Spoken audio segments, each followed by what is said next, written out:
Good afternoon. I'm Florian, the president of the Epilepsy Foundation of Greater Chicago, and the Epilepsy Foundation is proud to be a member of the Responsible Budget Coalition.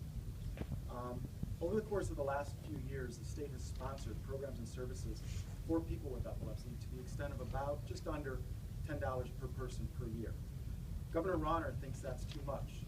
He doesn't think that people suffering from seizures are worth $10 per person in state funds.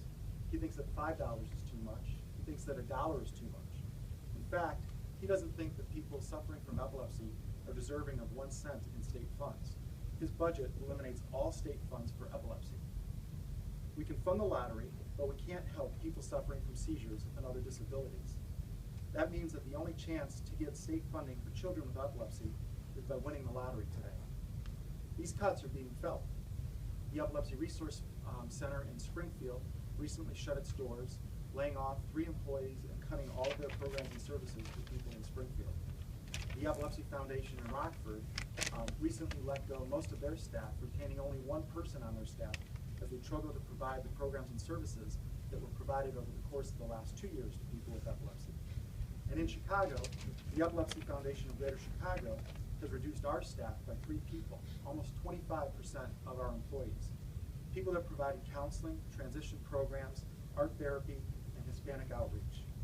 Today, I'm only risking the loss of a couple dollars, so the stakes aren't that high. But by failing to choose revenue and fund epilepsy services, the governor and lawmakers are literally risking the lives of children and people with epilepsy. Without counseling, support groups, therapy, and education, people will have more seizures, resulting in injury to themselves and to others. And in the long run, this will cost the state much more than $10 per person per year. We know that just funding epilepsy isn't enough. Children with epilepsy often have autism. Children with epilepsy and their brothers and sisters have the grades and drive to go to college. They have grandmas and grandpas that may use Meals on Wheels. Some of these children are from immigrant families. We shouldn't have had to come here today to play the lottery. The governor and lawmakers should be funding children and families with epilepsy by choosing revenue.